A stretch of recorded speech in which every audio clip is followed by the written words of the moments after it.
4 months ago, Bind was removed from the competitive map pool and it has finally returned with some changes. And although they were minor, it's interesting to see what Riot has cooked up and how it will affect the game. I think the most obvious change that surprised everyone was the adjusted placement of the teleporter. With them moving it closer to showers, the rotates for attackers are a lot faster now and makes the timing a lot more favorable for them. I'd also like to point out the boxes next to the ult TP are now smaller and actually don't provide cover, so I'm curious to see how fights there might change. Moving on to the spot directly next to the teleporter is the new and improved showers. I think this is one of the best changes they made, as shotgun campers always played here, especially since you could tuck into the close corner at the entrance, but now with the wider entrance you can see them earlier and it is an all-around better place to push. The boxes in the middle of the site were also changed a little bit to give attackers some more room, which I honestly like. Because it's wider now, it allows for a safer plant, and it even blocks off a little bit of the angle where defenders could shoot attackers from pipes. They also added that little tiny barrel, but I don't really see how that's effective. It was essentially the same angle as before, it's just now an actual angle that they made clear, so I don't really know how much that's going to change, but whatever.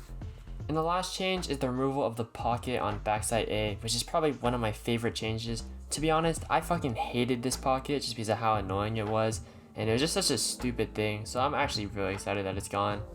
And moving on to the B site, there's just a couple changes, and although I probably would have changed more, I think it's an okay start.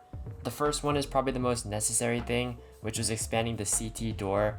I think retaking B is probably one of the hardest things in the game, so giving CTs a little bit more room could probably help them out a lot.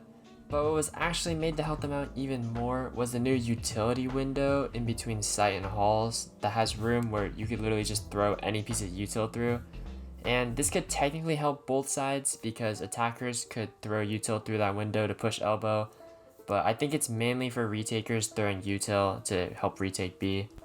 And personally, while I think these changes are kind of small and, to be honest, not as well established, I do think it is a good change because retaking B is so unbelievably hard.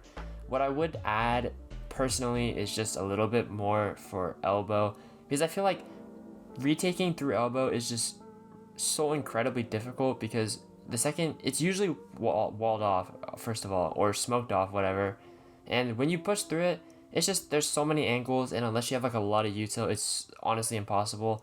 But the CT door, you know, it might help, so I think it's a pretty good change, so whatever, we'll see. Now, Bind has had a few popular comps over the years, with champs like Raze, Skye, Brim, Viper, and Chamber pretty much being exclusively played, but Raze was definitely the most popular pick. I believe she had a 100% win rate at Valorant Champions 2022, so she was literally the best pick on the map, like no questions asked, the stats are right there. And I think she was just really strong because her nades, satchels, everything in her kit, even her boombot, even though it's nerfed now, so it won't be as useful anymore, they literally were just made to just clear every angle on Bind, so I'm sure she'll be strong again.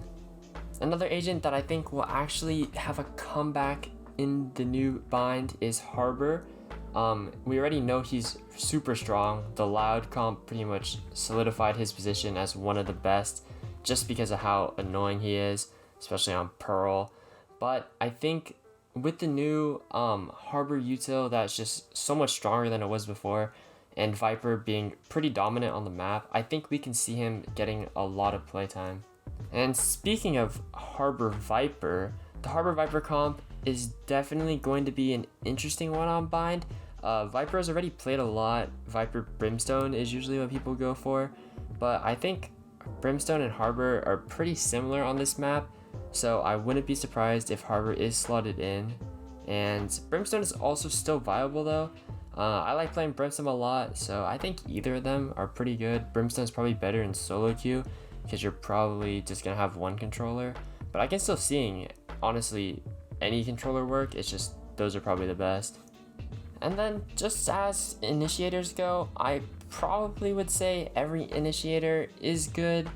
I don't really run Gecko ever, so I can't really speak on that, but I will say Skye was really dominant before, and Skye's pretty popular on the Harbor Viper comp, so I don't see Skye falling off. I think she's probably another must pick on the map, but there's still agents like Sova and Fade that have always been really strong. I know Breach was always a decent pick, so I can see a lot of initiators getting played.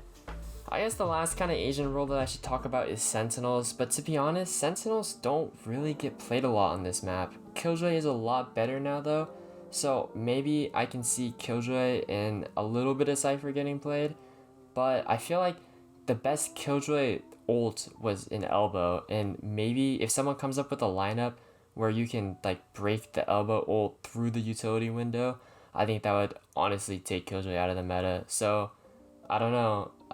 Sentinels, not the best on this map. Viper's kind of like a Sentinel, but in solo queue, you know, any Sentinel is fucking good. Anyways, that's gonna do it for me. I hope you guys enjoyed my first video in like, I don't know, 2 fucking years now. It's gonna be pretty shit, and I don't really know what I'm talking about, but whatever, I don't really care. If you're watching my videos and you're subscribed to me and you somehow found this video 2 years after my last fucking video, thanks for watching, and if you're new, hi. Yeah. Alright, goodbye. I'll see you next week, maybe new video, maybe?